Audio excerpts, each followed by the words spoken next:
politique. Ça, c'est le thème Ouais. de ce matin? Ouais. Ouf! On est OK. en pleine campagne électorale. Oh oui. Tu as envie de te coucher, là, t'as l'air d'avoir chaud. Ça va aller? Non, ça va aller, je vais te laisser piger. La politique, Ben ouais. c'est plate que j'aille pas de dictionnaire parce que j'aimerais ça avoir la racine latine de ce que c'est la politique. Franchement, dans la racine latine, on se rend compte souvent qu'on... Attends un peu, là. OK, tu vas voir la OK, racine OK. politique. Non, mais pendant... En principe, Antidote devrait me dire ça, là. Il donne-tu la racine latine des mots? Un peu, là. On perd ça hein, avec le temps. Oui.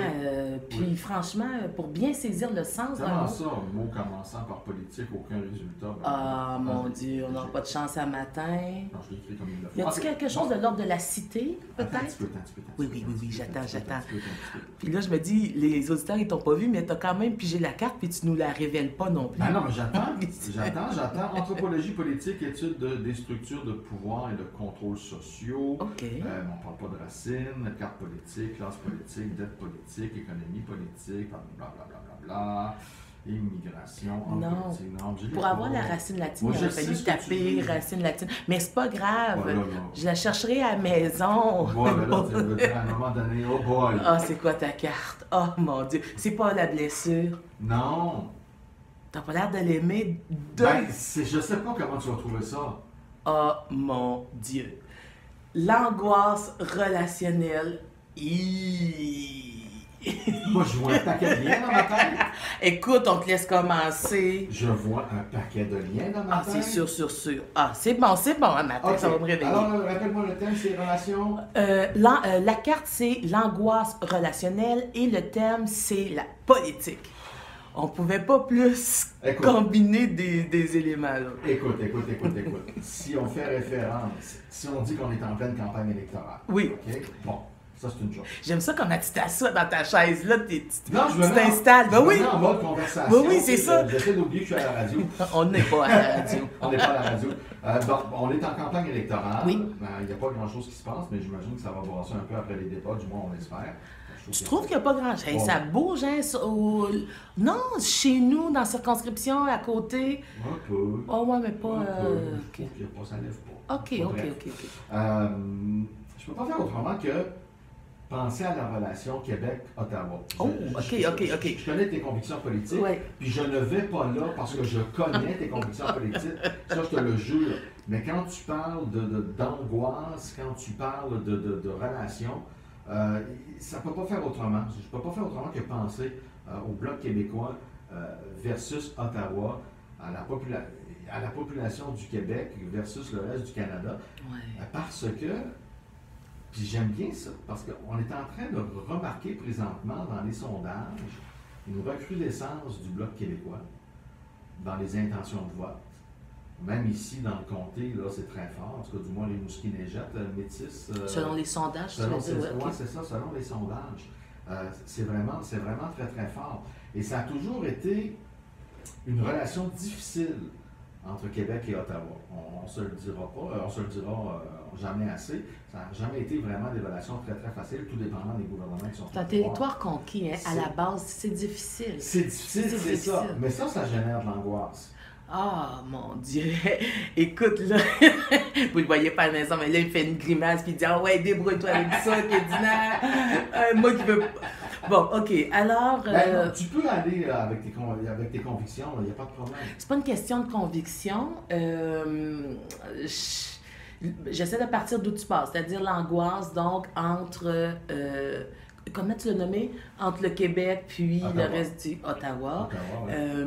Moi, c'est sûr que ça me ramène à 1840, l'Union du Haut puis du Bas-Canada. Mhm. Et puis, je me dis, ben, c'est normal qu'il puisse y avoir excuse-moi l'anglicisme, un clash, Mhm. dans la mesure où, bon, donc on est en territoire conquis. On est un peuple qui a été conquis par une autre nation. C'est vrai. Et donc, l'angoisse relationnelle, moi, tout ce que j'ai à l'esprit, c'est dans le rapport Lord Durand, quand il dit il faut assimiler les francophones, puis Mhm. les Québécois, puis la façon de le faire, c'est, bon, voici telle affaire. On va les submerger et on va finir par les faire mourir, disparaître. Alors, il y a peut-être un cri de survivance dans le fond de notre cœur de Québécois qui Ben, il y a veut sûrement- exister, tu sais. Moi, je pense qu'il y a sûrement quelque chose. C'est clair, en tout cas, en ce qui concerne ma génération. Oui. J'ai connu quand même 2 référendums, celui de 1980 et celui de 1995. J'ai pu vivre également tous les, je te dirais, toutes les périodes d'angoisse que ça a occasionné, autant chez ceux qui voulaient et ceux qui ne voulaient pas y aller, que la population aussi en général. Je ne sais pas, quand on parle d'angoisse existentielle par rapport à ça, on se dit si jamais, je ne sais pas, le Québec venait à se séparer un jour du reste du Canada, il est clair que ça va angoisser certaines personnes. D'ailleurs, les politiciens jouent beaucoup là-dessus pour nous faire passer des messages de choses épouvantables, de terreur. J'exagère. Bon, on n'exagère jamais. Non, ben, je veux dire, hashtag on va le référendum. Mais ceci étant, je vais prendre quand même, quand tu dis le terme jouer, ouais. Puis je vais sortir de notre dynamique politique Québec. C'est ça, ça, on va regarder un peu moins sur l'autoroute, ça va être plus confortable. Non, mais c'est parce que c'est important, politique et angoisse relationnelle. Moi, dans le fond, qu'est-ce qui me génère de l'angoisse en politique, c'est l'interface. C'est-à-dire que c'est difficile d'être ce que fondamentalement on est tout en pratiquant de la politique. Pourquoi? Parce qu'il y a un code, il y a un corridor, il y a une façon de se conduire, puis c'est là-dedans qu'il faut que tu te tiennes. Est-ce que tu es en train de me parler de ligne de parti, là? Non, c'est un peu plus large, c'est de conduite okay. d'un politicien. Qu'est-ce qu'on s'attend d'un politicien? Puis c'est quoi la conduite? En fait, on demande à un politicien d'être parfait. C'est-à-dire de ne pas avoir d'historique d'adolescence, de ne pas avoir fait de choses croches, d'être un ange, OK? Donc, tout le monde acte être un ange. Et moi, je pense que quand on est en décalage avec ce qu'on est véritablement puis ce qu'on veut projeter, il y a là un bassin, un clivage pour l'angoisse relationnelle. Moi, en tout cas, c'est ça que j'ai vécu. Puis, tu sais, je l'ai joué, là, la game de « bon, je suis une fille normale, je rentre dans le rang... » Bon, OK, dis-là. C'est deux grossièretés. Non, mais... Une fille normale, tu rentres dans le rang. Aïe, dis-là, s'il vous plaît. Non, mais je l'ai quand même... Je l'ai quand même, tu sais, joué. Puis j'ai un fond de... Je suis quand même assez conservatrice, là. Ben, et puis je suis de la vieille école, puis j'ai appris à faire de la politique d'une certaine façon, et puis je le sais que je déborde les lignes dans mon action, mais j'en suis consciente, tu sais, tu comprends? Donc, moi, ce que je demanderais, comme on est en campagne, ce que je souhaite, en fait, pour tous ceux qui sont en campagne, c'est qu'ils puissent être fondamentalement ce qu'ils sont. Puis c'est pas grave de pas être parfait, puis c'est pas grave d'avoir des lacunes en politique. On demande ça à aucun autre corps de métier, donc on le demande pas à nos politiciens. Puis peut-être qu'on va plus se reconnaître, puis peut-être que plus de gens vont se dire « ben écoute, moi, il me ressemble, ben moi aussi, peut-être que je serais un bon politicien. » Là, on s'imagine de ce que c'est un politicien, puis le monde, il se présente pas. Ouf! J'ai le goût de te demander, écoute, ça me brûle. Vas-y, de feu! Qu'est-ce que tu penses du blackface de Trudeau? Oh! Bon, OK.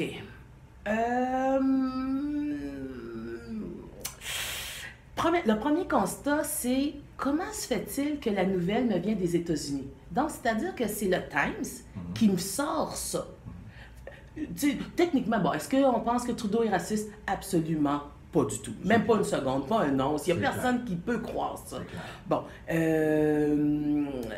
donc c'est ça. Fait que moi, je le regarde plus d'une perspective d'analyse politique, puis c'est comment ça la nouvelle sort aux États-Unis? Depuis quand que, par exemple, on a des pays étrangers qui s'impliquent dans les campagnes électorales? Moi, je me souviens pas d'avoir vu ça. Puis ça a quand même fait le tour du monde. Puis, qui a contacté le Time? Comment on arrive à le mettre en page couverture? Qui sont derrière tout ça? Et pourquoi ça sort là, puis ça n'a pas sorti en 2015? Parce que c'est une vieille photo. On s'entend, mais moi, initialement, j'avais pensé que ça aurait pu être une stratégie de Trudeau. C'est-à-dire, tu génères une crise, et puis là, après ça, tu parles pas, et tu t'élèves. Fait que là, tu te présentes devant la population, puis tu dis, écoutez, voici comment moi je gère la crise. Et là, ça te donne, ça te met en position de, pas de supériorité, mais de contrôle, puis tu peux t'affirmer. Ça donne l'impression de quelqu'un qui contrôle la situation, qui va être capable de contrôler les cas. Oui. Donc, moi, je me dis, il peut avoir planifié ça. Mais avec la façon qu'il a sorti, c'est-à-dire en se vautrant dans les excuses, ça ne l'a pas fait. Fait que je me suis dit, non, c'est pas une stratégie. Là. OK. Est-ce que ce genre d'événement-là, quand ce genre de nouvelles-là sort, OK, bon, que ce soit aux États-Unis, peu importe, c'est sûr que si ça vient des États-Unis, c'est un peu plus inquiétant parce qu'on se pose toujours la question à qui ça profite. Hein? Bien sûr, bien sûr. C'est la question qu'on se pose. Sauf que les médias du Canada, j'inclus ceux du Québec, ont mis beaucoup trop d'emphase, à mon avis, et là où ça peut générer une certaine angoisse chez la population, parce qu'en ce qui me concerne, je trouve qu'on me vole du temps de campagne électorale. On me vole du temps en ce sens que le temps de gérer la crise, tu as les chefs d'opposition qui vont s'en mêler. Tu as le premier ministre qui va se défendre. Tout ce que ça génère pendant 2-3 jours, pendant ce temps-là, il n'y en a pas de débat. Pendant ce temps-là, il ne se passe rien parce qu'on est en gestion de crise. Effectivement. Et ça ne profite pas à personne. Mais encore là, nous autres, comme consommateurs de produits électoraux, est-ce qu'on aime bien mieux un scandale blackface ou l'autre qui trébuche, l'autre qui vend de la coke, là, c'est pas le cas, mais admettons. On aime 1000 fois mieux ça qu'entendre le contenu de leur programme. Fait qu'on est à quelque part un peu hypocrite parce qu'on se dit que tout ça, ça n'a pas de bon sens, arrêtons de, mais on fait nos choux gras puis on le délecte avec une certaine satisfaction. Donc, tu es en train de nous dire que si on l'écoute, si on lit ça, on est finalement un peu complice. C'est pas qu'on est complice, c'est dans la dynamique. Elle est installée comme ça. En fait, je vais répéter ma question différemment parce qu'elle est un peu elle peut être très mal interprétée. Est-ce que tu es en train de nous dire qu'on a l'information qu'on mérite? Puis si la réponse est oui, c'est bien correct, là. En ce sens que, moi, puis je ne suis pas plus fin qu'un autre, là. OK, on s'entend, je ne suis pas plus fin qu'un autre. Ben, tu es quand même assez fin, disons-le franchement. Mais si j'étais rédacteur en chef d'une grande compagnie de presse, peu importe, réseau de télévision, à Caroline que je resterais sceptique par rapport à ça. Par rapport à la couverture. Ah, oui. Quelle importance que je vais lui donner à cette couverture-là? Est-ce que je vais foncer comme tout le monde? C'est là que je dis, est-ce qu'on a l'information qu'on mérite? C'est-à-dire qu'un rédacteur en chef qui prend une décision de sortir une nouvelle ou pas, de la mettre en première page ou la première manchette à la télévision, il y a une décision humane qui est derrière ça. Ça, c'est clair, net et précis. Mettant ça en avant-plan, moi, si j'étais rédacteur en chef de télé, peu importe, je me garderais une gêne. Parce que ce genre de nouvelle-là, oui, c'en est une, mais pas aussi énorme que ce qu'on a pu entendre la semaine dernière. Je comprends, mais dans le fond, il est quelle heure, là? 8h57. Déjà? OK. Il reste 2 minutes. Dans un étalage de revue, là, avec le contenu, tu vas aller chercher le titre qui est le plus accrocheur ou ce qui te... Je suis d'accord. Mais je suis pas en train de défendre ça, tu comprends? Moi, mais ce que j'aimerais, là, c'est que c'est nous autres... Moi, je reviens toujours aux citoyens. Le pouvoir, vraiment, dans la vraie vie, est à l'intérieur de l'humain puis du citoyen. Donc, on a ce qu'on mérite. Si tu n'es pas content de ce qui se passe, prends-toi en main, mets des initiatives sur pied, changeons la donne. Nous ne sommes pas assujettis à aucun gouvernement puis à aucune espèce de politique ou de ligne de parti comme citoyen. Parce qu'on a le droit de vote. Mais en-delà du droit de vote, on a le droit d'action. On est capable de se rassembler un groupe. Puis justement, où les médias peuvent être intéressants, on se ramasse un groupe, pas besoin d'être dans un gouvernement. Tu sais, on est capable de faire de la pression, puis il y a des contre-pouvoirs. On l'a vu la semaine dernière. Ben oui, c'est ça. Mais encore, dans ce mouvement-là, on pourrait le mettre en suspens, on pourrait l'éplucher. Non, mais en ce sens que la population, les gouvernements ne peuvent pas ignorer ce message-là. Ah, ça c'est certain. C'est certain. Mais il y a quelqu'un qui signifiait, donc, c'est une marche pour sensibiliser nos gouvernements à adopter des politiques plus vertes. Mais quand ton gouvernement marche dans la rue, c'est à toi que ça s'adresse, le message. Qu'est-ce que tu fous dans la rue? Change juste tes politiques, ça n'a pas rapport. T'as pas d'affaires là. On t'envoie un signal, fais pas ça. On est un peu désaxé, là. Ah, comment j'aurais aimé ça. Ah oui, non. Non! Pas tout à fait. C'est quoi ta ligne là-dessus? Non, mais je peux pas. Écoute, oui, je peux. On défonce! On va, mesdames, messieurs, je vous annonce officiellement qu'on défonce.